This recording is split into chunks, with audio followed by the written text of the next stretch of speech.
हम आज बात कर रहे हैं इतिहास की। और इतिहास को समझने से पहले इतिहास शब्द को जानना बहुत जरूरी है। और दोस्तों, ये एक ऐसा एक्सप्लेनेशन होगा जो आपको बेहद ही कम जगहों पर मिलेगा। इतिहास ये शब्द 3 अलग अलग शब्दों से मिलकर बना है और इस शब्द को तोड़ा जाए तो बनता है इति हा असा और इसका मतलब होता है थस वेरीली हैपेंड, मतलब सच में ऐसा हुआ है। और दोस्तों, इतिहास में जो सच में हुआ है वो आज हम आपको दिखाने जा रहे हैं इस वीडियो के माध्यम से। आज के समय में चीजें कितनी आसान हो गई है ना। आज की इस 21वीं सदी में फोन के साथ लोग भी स्मार्ट बन चुके हैं। आज लोगों को अगर कहीं दूर भी पहुंचना हो तो वो चंद घंटों में पहुंच जाते हैं। आज सुई से लेकर गिटार तक बस आपसे सिर्फ एक क्लिक की दूरी पर है। पर क्या आपने कभी ये सोचा है कि आज से करीब 1000 साल पहले, जी हाँ, सन 1000 एडी में दुनिया कैसी रही होगी, कैसे रहते और जीते होंगे वो लोग। दोस्तों, आपके इन्हीं सवालों के जवाब लेकर हाजिर हुए हैं हम आज, और आज हम जानेंगे कि सन 1000 में कैसी थी ये दुनिया। ये 1000 साल पहले की दुनिया, यानी कि सन 1000 से 1100 के आसपास की दुनिया। ये टाइम फ्रेम इतिहास में मध्यकालीन युग में यानी कि मिडाइवल हिस्ट्री में आता है। इस समय भारतीय जो रूलर थे उन्हें हिस्ट्री की किताबों में इंडिजीनियस रूलर कहा जाता है। इंडिजीनियस रूलर भारत में तो राज कर रहे थे, लेकिन इनके अलावा कई बाहरी हमलावर भी भारत में आए थे और कई बाहरी रूलर भी कुछ कुछ जगहों पर राज कर रहे थे। इस समय काल में भारत में पल्लवास, चौलकिया, पांड्यास, चोलास और राष्ट्रकूटास जैसी डायनेस्टीज शासन कर रही थी। Transportation in the year of 1000। जाहिर है कि साल 1000 ईस्वी का जमाना हमारे आज के इस युग से बिल्कुल अलग था। उस वक्त दुनिया बहुत बड़ी हुआ करती थी, क्योंकि यात्रा के नाम पर सिर्फ पैदल चलना, घुड़सवारी करना या नाव चलाना ही संभव था। इसलिए इंसान अपने आसपास की कुछ किलोमीटर की दुनिया में ही बिजी रहते थे। कुछ सैकड़ों किलोमीटर पार की दुनिया तो उनके लिए बेहद नई हो जाया करती थी। भारत में एक कहावत है कि बार गेहूं में बोली बदल जाती है, यानी कुछ ही किलोमीटर के बाद बोली बदल जाया करती थी, क्योंकि कुछ दूर के लोगों का जुड़ाव कुछ दूर पार के लोगों से कम हुआ करता था। साल 1000 में औद्योगिक विकास। उस वक्त फैक्ट्रीज या मशीनरीज तो मौजूद नहीं थी जो बहुत बड़े पैमाने पर उत्पादन कर सके, लेकिन उस वक्त भी चीन में मैन्युफैक्चरिंग हुआ करता था, जो एक ही भट्टी में एक बार में हजारों की तादाद में चीनी मिट्टी से बने बर्तन और खिलौने बना दिया करते थे। ये भट्टियां लकड़ियां और कोयलों से जलाई जाती थी।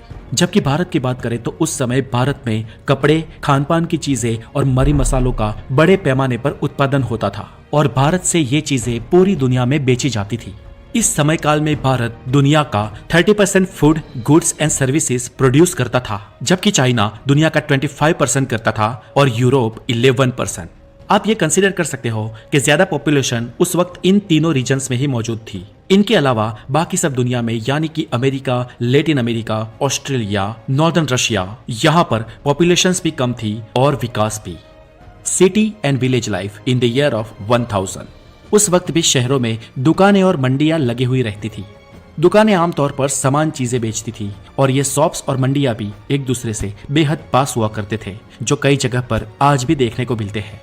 तब मोबाइल, सिम कार्ड्स, गैजेट्स और टेक्नोलॉजी की दुकानें तो नहीं हुआ करती थी, लेकिन आमतौर पर उस समय सोना, चांदी, बर्तन, कपड़े, खाने के मसाले, इत्र, परफ्यूम, फल, फूल और धार्मिक चीज वस्तुओं की दुकानें हुआ करती थी। तब कारीगरी काम करने वाले कारीगर जैसे कि सुथार, कुम्हार, लोहार, ये सब के सब अपने हाथों से काम किया करते थे और सब के सब अपने काम में माहिर और एक्सीलेंट थे।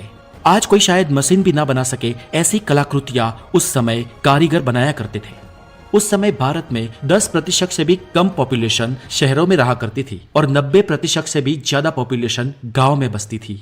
हर एक गांव में पानी रिजर्वेशन के लिए तालाब हुआ करते थे और जिन गांव में नहीं थे वहां पर खुदवाए जाते थे। हर एक गांव में कम से कम एक मंदिर तो होता ही।